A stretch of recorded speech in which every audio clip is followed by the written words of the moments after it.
नमस्कार, आकाश न्यूज मध्ये आपल्या सर्वांचे स्वागत आहे। बिबट्याच्या हल्ल्यात 5 वर्षीय चिमुकलीचा मृत्यू, परिसरात भीतीचे वातावरण। साकोली तालुक्यातील साकोली वनपरिक्षेत्रा अंतर्गत विर्शी येथे आज पहाटे बिबट्याच्या हल्ल्यात 5 वर्षीय चिमुकलीचा दुर्दैवी मृत्यू झाल्याची घटना घडली आहे। अंशिका काशीनाथ मिरी, वय 5 वर्ष, राहणार सुहेला, जिल्हा बलौदाबाजार, छत्तीसगड असे मृत मुलीचे नाव आहे। या घटनेमुळे संपूर्ण परिसरात भीतीचे वातावरण निर्माण झाले आहे।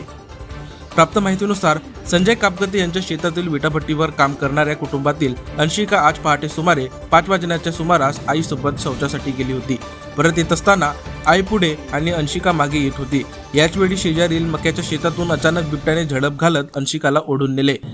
त्यानंतर आईच्या आरडाओरडानंतर कुटुंबियांनी तात्काळ घटनास्थळी धावून त्यांनी बिबट्याला हाकलून लावले, मात्र तोपर्यंत अंशिकाचा मृत्यू झाला होता। घटनेची माहिती मिळताच वनपरिक्षेत्र अधिकारी सचिन कटरे आणि त्यांची टीम तसेच पोलीस निरीक्षक आचरेकर व पोलीस पथक घटनास्थळी दाखल झाले। मृतदेह साकोली उपजिल्हा रुग्णालयात नेऊन शवविच्छेदन करण्यात आले असून कुटुंबियांच्या ताब्यात देण्यात आले। वन विभागाने तात्काळ मदत म्हणून कुटुंबाला 20,000 रुपये आर्थिक सहाय्य दिले असून मृतदेह स्वगावी नेण्यासाठी 25,000 रुपयांचा रुग्णवाहिका खर्चही उपलब्ध करून देण्यात आला आहे। दरम्यान विटाभट्टी परिसरात मोठ्या प्रमाणात मका पिकांची लागवड असल्याने वन्य प्राण्यांना लपण्यासाठी अनुकूल अधिवास मिळत आहे। संबंधित बिबट ही मादी असून तिच्यासोबत 2 पिल्ले असल्याची माहिती समोर आली आहे। बिबट्याला पकडण्यासाठी वन विभागाने घटनास्थळी 6 पिंजरे व कॅमेरे लावले असून शोध मोहीम सुरू केली आहे।